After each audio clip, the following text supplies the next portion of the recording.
So you guys, you're both so incredible in this movie. I absolutely loved it.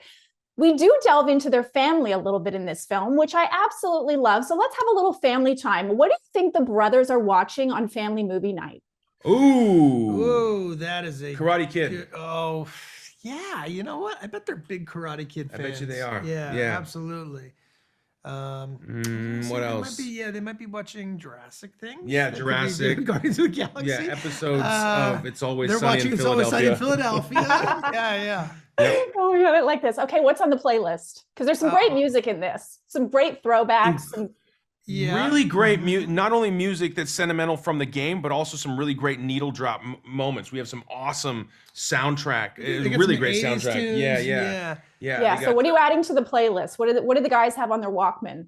Well, it would have to all be sentimental music from the era that I played Super Mario Bros., which was like the late 80s. So I'm going to be getting some White Snake on there. I think Luigi's listening to a lot of self-help tapes, just trying to that's good. Just trying to meditate and relax a little bit. Yeah. All right, who's the favorite child? I think Luigi. I think he's a little bit like more going to do what mom and dad want. Yeah. And Mario's the pleaser. Mario's gonna take some risks, and then Luigi's gotta, be like, Mario, we gotta do that. It's gonna bug mom and dad, and Mario's gonna do it anyway. And then it's like, this is crazy, man. You can't be doing that. But that's Mario. Okay, and last one, you have this dream of being plumbers. We love the commercial. Who's the better plumber for real? Maybe on the surface level, it's Mario, but who for real is the better plumber between the two of you? We've talked a little bit about this, and we've determined that it's probably Charlie. Weirdly, I'm okay with like a plumbing situation, but don't ask me for any kind of carpentry or construction. I'm terrible at it. But if something's like leaking or running, I'm like, my brain knows how to fix that. Yeah. I clog the toilets. He fixes them. Yeah. So in that way, it's a good partnership. So this film, what it did for me, it's such a great film, but there's so many worlds you could explore in what you called, Chris, in our last conversation, the Mario cinematic universe. So two favorites are Wario and Waluigi, and I'm wondering who the two of you would cast, and would you want to team up against those two in a future iteration? Oh my gosh, who would we cast? Probably ourselves to do both voices, right? I mean, if we're smart, we're gonna cast ourselves. If we're being generous, I think we're gonna cast Danny DeVito and Dustin Hoffman. Yeah. Ooh, I like that. That's really good. Really nice. Really I like how you pulled that one out. Maybe we're gonna think outside the box here. We're gonna throw Meryl Streep in there. Yeah. She can do it all. She can. She can do it all. She'll probably wouldn't be nominated for an Oscar for it too. Yeah, she probably will. And she would win, and she would deserve it. So now that you've had some time to spend together, I know you were in London, you've had time to actually bro out, because I know you voice record on your own. But Chris, what makes Charlie the perfect Luigi? And Charlie, what makes Chris the perfect Mario? I would say he's got a tone and an energy in his voice that just alone, without any affectations, is in itself really great for Luigi. I think he played the video game as a youngster, and his sister was always Mario, so he was always forced to be Luigi. So he was like, she was kind of Mr. Miyagiing him a little bit. He didn't know at the time, but she was training him for this, and so that's why he's the perfect Luigi. Yeah, and listen, this guy here. And he's done it time and time again, can carry a movie, which not everyone can do. So, you can put him in the Lego movie or Guardians of the Galaxy or these other big franchises, Jurassic, whatever it is, and you keep churning out great movie after great movie. So if you're going to want to put an iconic character like Mario in someone's hands, you want to put it in someone's hands that can execute a big, fantastic hit movie, and I think he did it. So I'm super proud of this guy and work with him any day. That was such brotherly love. That was like bro energy. Yeah, go ahead and cry, man. Go ahead and cry it out, Go ahead and cry. I love you. It's all right. I keep an onion in my pocket so he cries like every You two are awesome. Thank you so much for your time. And by the way, Keegan told me that Toad is in love with Peach, so watch out, Mario, in the next film. Oh, dang. Okay. That sounds like something he would say. Meow. Ah! You got the cat box!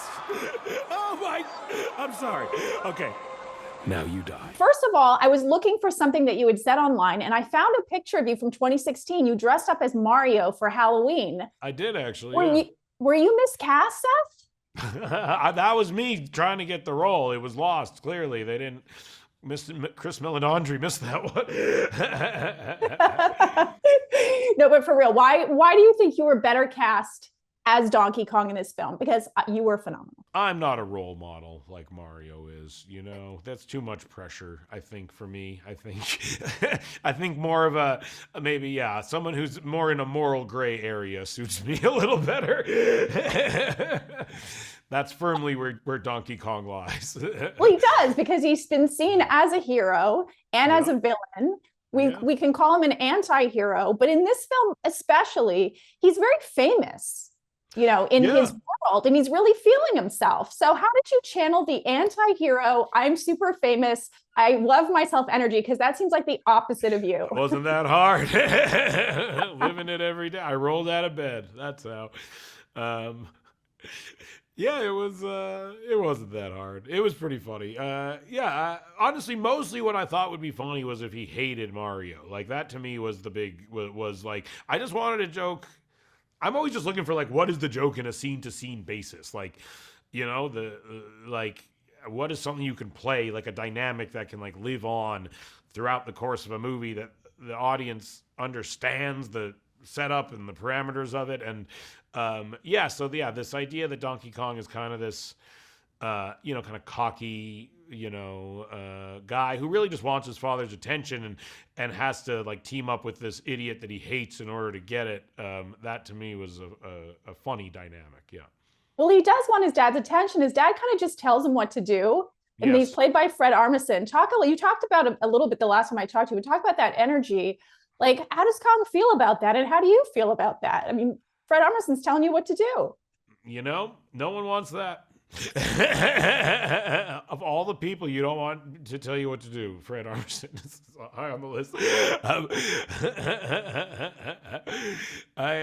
It's a good, I think it's funny that there are all these Kong figures, and it is, from a writing standpoint, it's very clever how they found a way to kind of create an intuitive narrative using these things from a video game that, there was like a suggested story there, but there was not a lot there to start with, It is pretty brilliant what they did. I know it's actually interesting because I actually also found out searching the internet, your dog is named Zelda. Mm-hmm. And you actually did say when you were younger and you were playing the games, you really did want to be in this world. So what would you see as a gamer, as somebody who's a fan, a future Nintendo movie? What do you think you'd like to see? I mean, is it obvious? Is it Zelda, or is there somebody else that you'd like to see their film get on, put on screen as a writer too?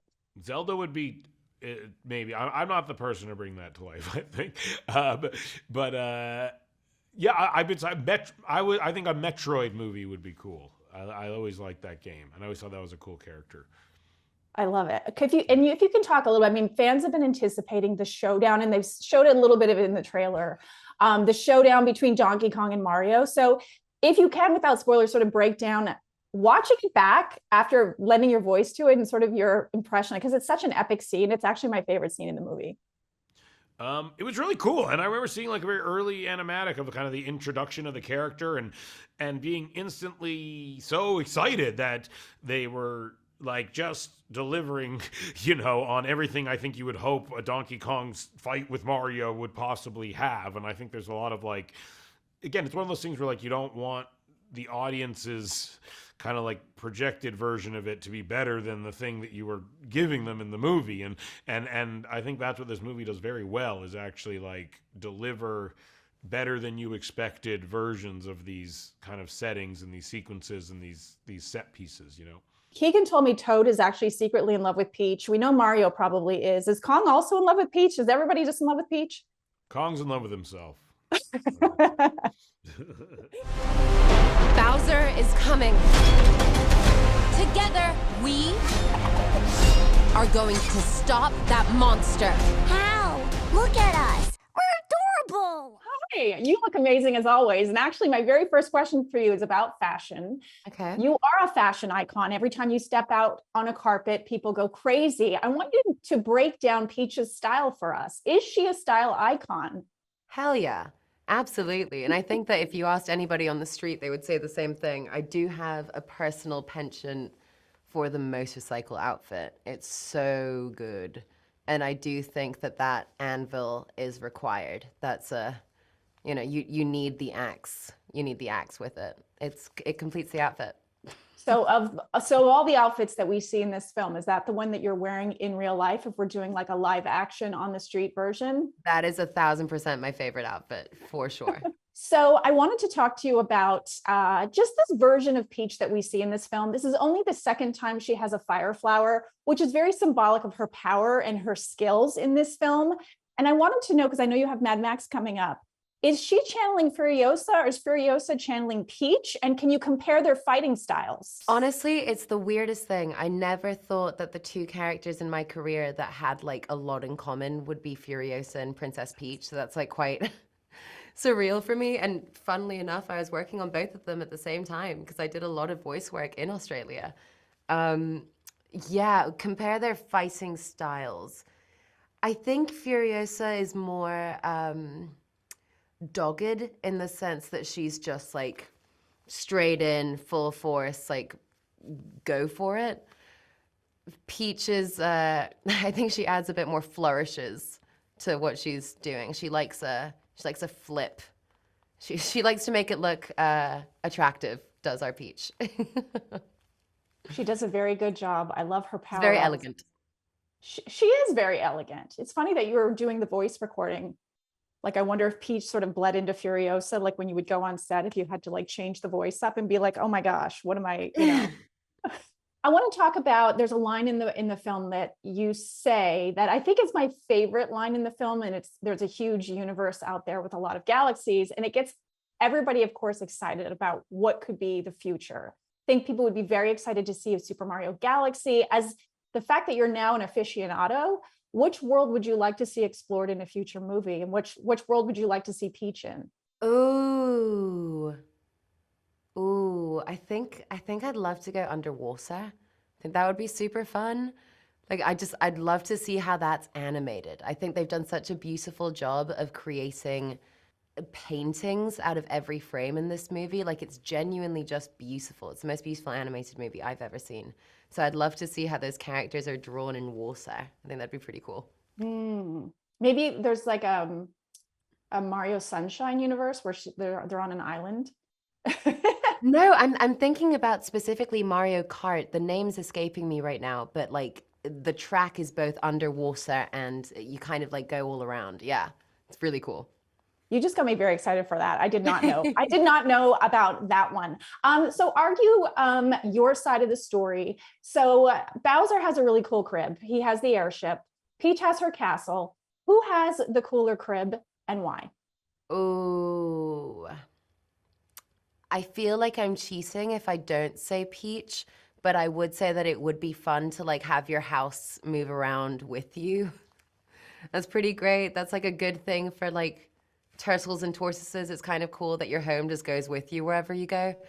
But I mean, Peach's castle has the toads. And how can you pass out living amongst like such a cute little population? They're so adorable.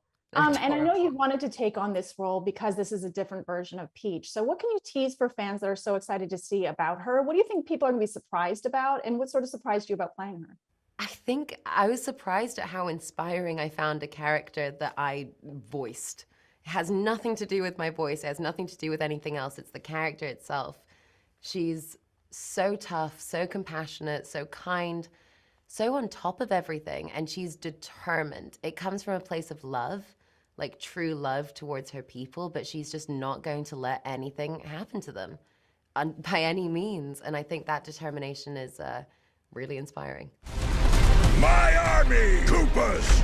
Goombas! Whatever those things are! Aww. We will destroy the Mushroom Kingdom! I think I've interviewed you like 8 or 10 times, and every time you either do a hidden talent, you do an impression, you sing, you do something. So I'm just going to put it out there. Hit me with your best shot, Jack. Fire away. What do you got today? Have you ever seen this? I could do it all day. Can you do it the reverse way? No. You know, I think you know all my hidden skills. They're not so hidden. Do you have an Fa ear? la la la la la la la la la la la la la la la. That's my warm up. Was that your warm up for Bowser? Because there's a lot of music in this film. I love that you went back to your heavy metal roots. Yes. Every time Bowser's on screen, we get some metal. Talk to me about that. Well, there's an obvious connection between Bowser and heavy metal. He's a fire-breathing dragon. Gene Simmons comes to mind of Kiss. And all of the imagery of Bowser and his ship that's, like made of lava and fire and stone-carved gargoyle faces. It's very heavy metal. It's very Metallica. And I was really thrilled to see that they embraced that fully and that they put some heavy metal into the movie. When you see Bowser, occasionally there'd be a little blast of hard rock. I love it. What do you think's on Bowser's playlist? Bowser definitely got some Metallica on there. Yeah. He's also definitely got a little Slayer. But he's also got a sensitive side, so there's probably some power ballads on there, maybe a little Scorpions, maybe a little bit of who's some of the softer ones that really could. Ronnie James Dio. I always got to talk about Ronnie James Dio. He's my childhood hero, greatest singer in the history of rock and roll. Also a little Black Sabbath, Ozzy Osbourne. You got to have some Ozzy on that playlist. And basically maybe a giving little me the Foreigner. I'm gonna mix it up with a little Foreigner. Oh yeah, I love a little Foreigner. I know you're a gamer. You're obviously, you know a lot about this world. What would you like to see in a future installment? I wonder if we're getting a Bowser Jr. and if you think you could play Bowser Jr. He's got a higher intonation in his voice. Bowser Jr. Wow. I can't imagine that I would play a son of Bowser, but you never know. Never say never. I could. They could pitch shift my voice in post, right? Yeah. But what's the future? Gosh, that's a question for the writers. I don't know how this story could twist and turn, but I'm down to clown any which way they go. It was so much fun on this experience. Was there, speaking of we were talking about your airship for a little bit. Who do you think has the better crib? Do you think Princess Peach has the better crib with her castle, or do you think the airship's cooler? I mean, look, the airship is cooler if you're a heavy metal fan. I guess it's a question of taste. True. The castle is also pretty impressive, but there's nothing can beat my craft. My craft just comes flying through space. Definitely a warship for the ages. I'm wondering because whenever we saw him in the game, whenever we see it's really him like comparing apples and peaches. What there's apples and oranges. What would it be? It would be peaches and like some kind of devil fruit, dragon fruit. It's like comparing dragon fruit and peaches. They're two totally different fruits. Yours is prickly. Mine is prickly and delicious. Like your body in the film. This is perfection, thank Jack. you. It's getting a little personal. Next question. Speaking of personal, what do you prickly think like your Bowser's body doing? in the film? Of course, didn't mean you at all. You're a warm, fuzzy person. Thank you. In the film, like whenever we see Bowser, he's always like ready to fight. What do you think Bowser's doing behind the scenes to get ready for battle? What is he doing in private? Well, Bowser spends a lot of time in the weight room, obviously. He's a gym rat. He works the pecs. He does a lot of push-ups, but he likes to do granny push-ups. He does a lot of core work. He works interestingly, he does a lot of Pilates. Spends a lot of time on the Cadillac. And just spends a lot of time just fire breathing, just for practice. He does, doesn't he? But I love that softer side that we do see of him. So I'm just wondering if he was to have a movie night and invite all the Koopas over, what's he playing for everybody? What kind of movies do you think he's watching? Weirdly, his favorite movie is You've Got Mail. It's a rom-com with Tom Hanks.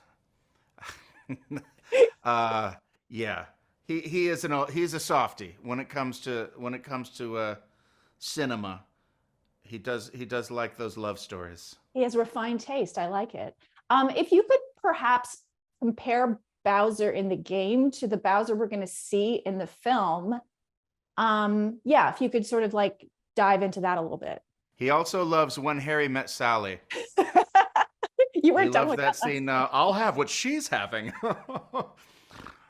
Sorry, what was the next question? No, I like where you're going with that. Which one is Bowser playing, the Harry or the Sally in that scene? Obviously he's the Harry. Oh, I wanted him to be the Sally. But what was that other question? I got sidetracked by the rom-coms. Your game, how he compares to the games in the film, and what was your favorite Nintendo game growing up? My favorite Nintendo game, I was there at the very beginning for Donkey Kong when that came out in the early 80s. I was playing video games, and I was into it and I loved it.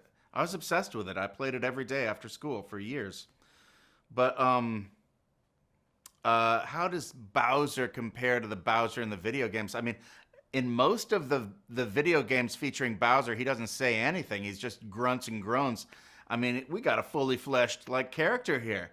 He's got all these insecurities and sensitivities and a romantic side, and he's fully what you'd expect. He's evil. He lie, cheat, and steal, and he's greedy, and he's jealous. Had lots of tons of great character stuff to play. Can we go out with an ear wiggle or an eyebrow raise? Yep.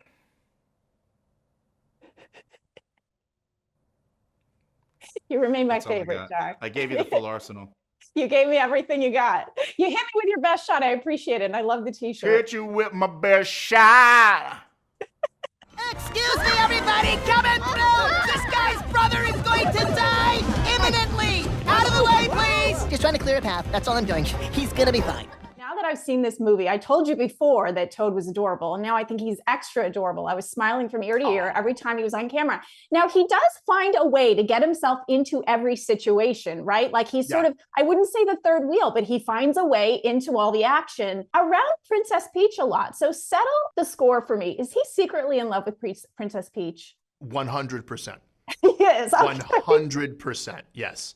But now he has actually kind of split allegiances. It's really he's very ambivalent now. It's tearing him up inside because he loves Mario so much. He wants to bro out with Mario so much, but he's holding a torch for Peach at the exact same time. So it's really, there's a lot going on emotionally for Toad. That's a lot for you to, take on as an actor. Yes, I mean, I I know. thought maybe he was going to hold out for Toadette, but perhaps not.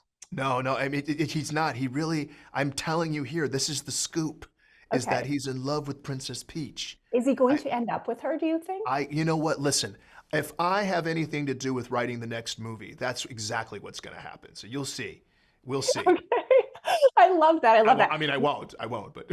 No, but I think you should. I think this is a great avenue to go down. Yeah. What I loved is when I was listening to your version of Toad, you more than anybody else in the cast, I'm like, Keegan was improvising for sure, because there was like a looseness about the character. Is that true? Or do you just make lines sound so free like they were improv? Or was there? There was some improv. There was not as much as there's not as much. I think there's not as much as you think there was. But there was. I think sometimes what happens is when you get to improvise lines, when you start to improvise and improvise and improvise, and then you go into the regular line, that naturalness stays there. And so that's kind of, does that make sense? Yeah, Nikki, what I'm saying? Yeah, Yeah. so then that naturalness, you get to hear that naturalness into the regular line. I'm trying to, and then there are other lines, to be quite honest with you, I don't remember if they were dialogue or if I improvised them. Because it's really very well written. I think Toad's very well written. And so there are times where the lines just, they felt good in your mouth. And so they come out naturally. And I'm trying to think, even in the trailer, when I say, okay. When Donkey Kong is beating up Mario, I can't remember if that's an extra line or if that was in the dialogue. It's a very interesting question. Or if they take it, from another piece of what you were doing and are like, let's throw it into that scene. Yeah, and sometimes, sometimes they do that. They're brilliant. They're marvels at this kind of stuff, the editors.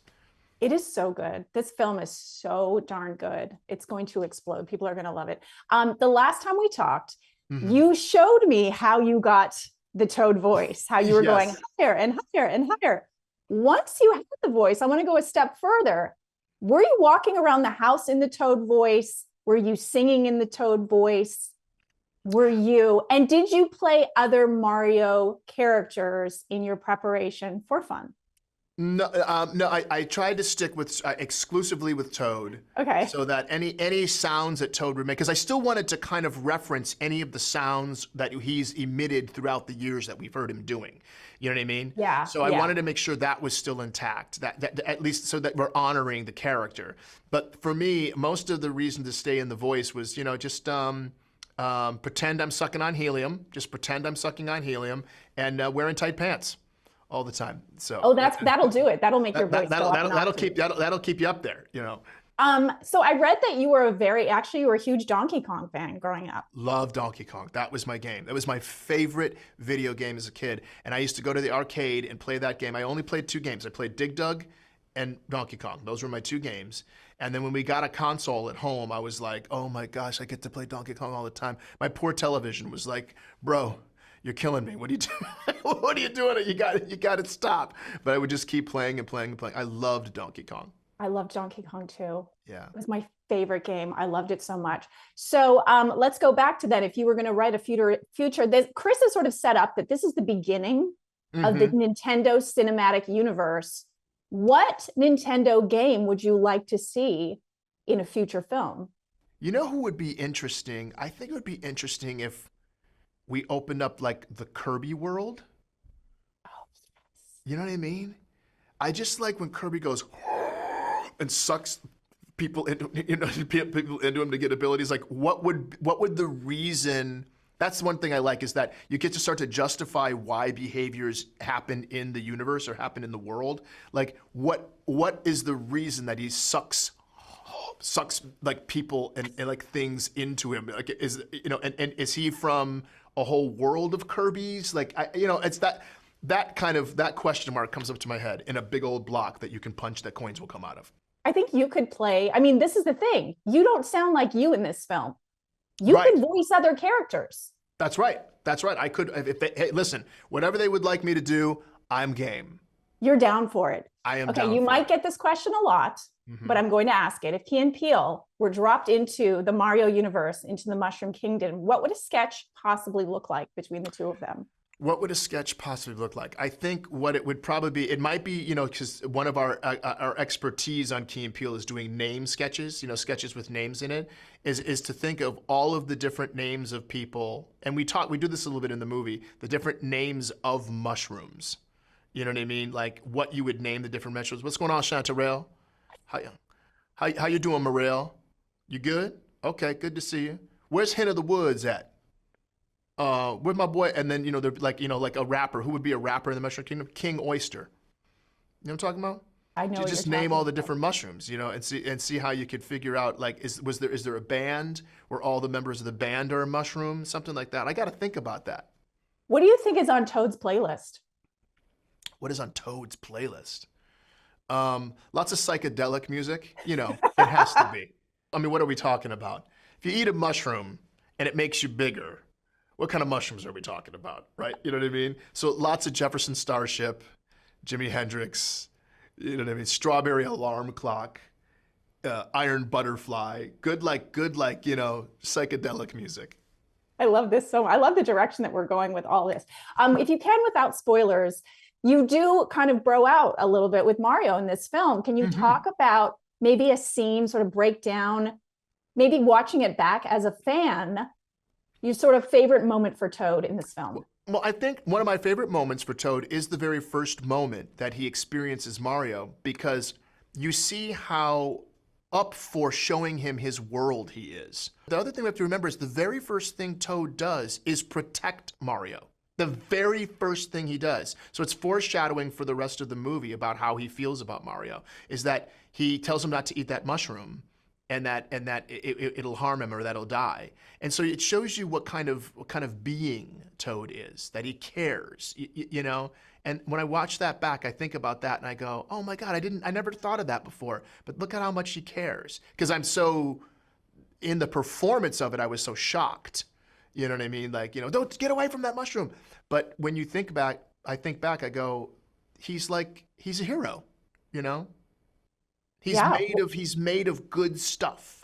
Well, he's a protagonist in some of the games, so maybe in a future film coming to a theater near you. I think there should be a Mushroom Kingdom Mushroom Kingdom movie. I'm just saying that. I'm looking at the publicists for Universal, and now I'm looking back at you.